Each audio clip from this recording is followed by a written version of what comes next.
by saying congratulations on this brand new single. We've been playing it on our show now for, I think, about a week, and we've been getting really, really good feedback, so congratulations.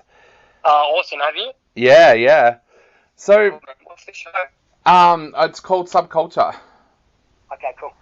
So, mate, tell us a little bit about this single. Tell us what inspired this track when you sat down to work on it. Yeah, man, so basically been sort of immersed in that rave culture and festival culture since pretty young. Like, started going to the Australian Bush festivals at like 17, and just like adopted a love and for that community and that sound, and basically, yeah, started making hip hop, but never really resonated with it. But I really just love the energy of drum and bass and that sort of vibe. And yeah, I was actually up in the Whit Sundays, and I got sent this beat, and it just sort of came to me, man. Like, it's been such a dark time for everyone in the last 2 years, and I'm sure everyone's been feeling that. And it just sort of flowed, man. I heard the beat and I heard the saxophone chorus, and that the hook just came to me, like the lovely chorus, and the rest just flowed naturally, man. Like, just sort of took myself back to days that I've had at festivals and experiences that I've had with people, and yeah, it pretty much just flowed straight out of my brain, because it's pretty much a true story, but just changed a little bit. Yeah, you mentioned that festivals are part of who you are, and it's a big part of your life. What's it been like for you over the last couple of years when we haven't had festivals or shows? Because I'm the same. I normally go to 1 or 2 shows a week, and I haven't had that now for 2 years. What's that been like for you? Oh man, I mean, the whole thing was hard. Like, disconnecting from community and not having the opportunity to express yourself and connect with like-minded people was really hard. Luckily for me, I sort of went traveling, and yeah, got the opportunity to start going to festivals again sort of halfway through last year. Yep. On the East Coast. But yeah, it's part of who you are, man, and it's an opportunity to break free from reality and the norms of society and just let go, man, and connect with people on a different level that you don't get every day. Yeah. So yeah, definitely a feeling of missing that, and yeah, a lack of celebration. Did you get a lot of inspiration for your music as well while you were traveling? Because I always find that I do. I find myself sitting on a beach somewhere or something, and suddenly the music starts flowing. Man, I'll tell you right now, honestly, nearly every song I've written has been while on the move or while in a particular place. Like, I could, if I had the songs in front of me, I could tell you where they were all written, and it's either overseas or on a beach or just on the move where you have time to be inspired, Yep. Yeah, a lot of them have been while traveling, and they're all true stories most of the time. So they're just from situations in life that usually are from, you don't get that from being in the everyday, just going to work and whatnot. So yeah, definitely while traveling, man. Yeah. Do you find that it's really easy to write from such a personal point of view? Like you said, you're a storyteller, and some of the greatest Australian songwriters have been storytellers. Do you find that to be the perfect way for you to write music, and do you find it quite easy to write that way?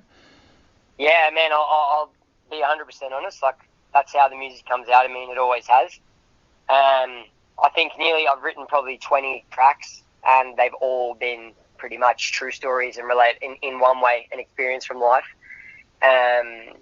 So yeah, definitely, man. Like, as soon as I hear a beat, I can generally pick up what the flow is. Like, I don't write to, this is actually another thing, I don't write to any sort of song structure.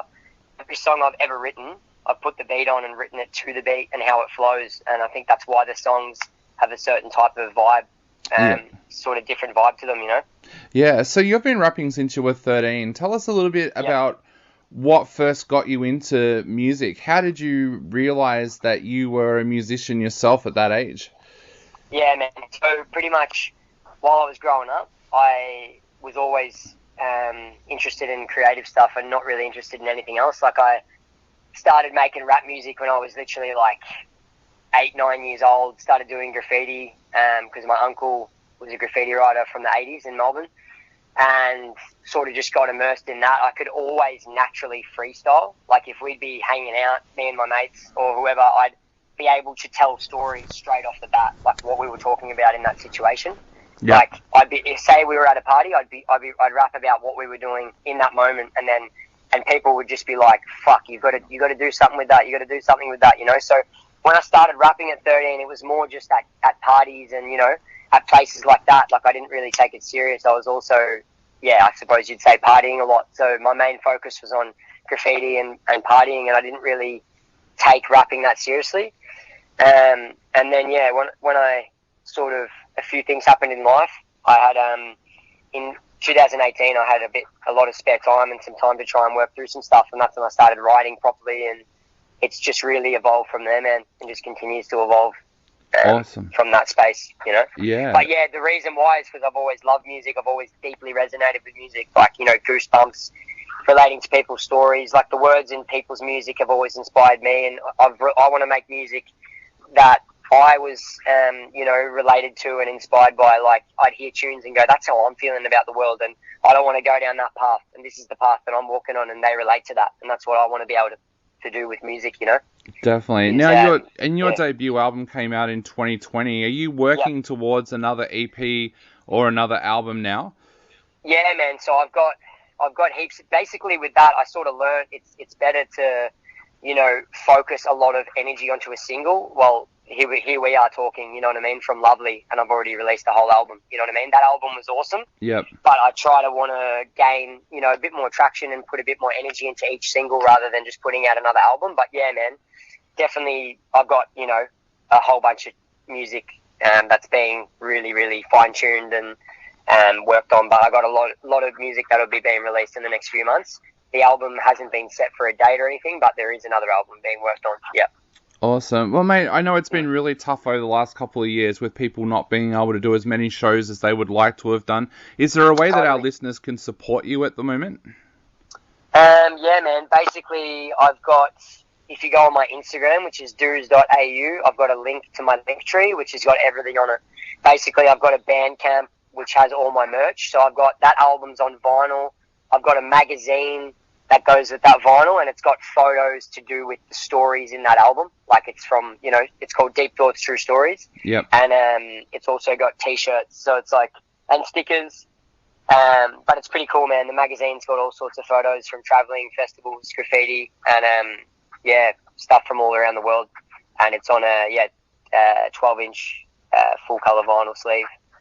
Awesome. Awesome. Yeah, man, that's a good support.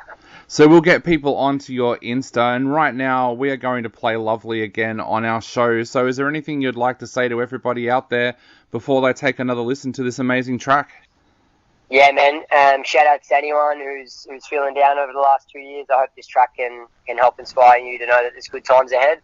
And embrace the sort of drum and bass movement that I'm trying to bring into the scene. And there's plenty more to come. And thanks for listening.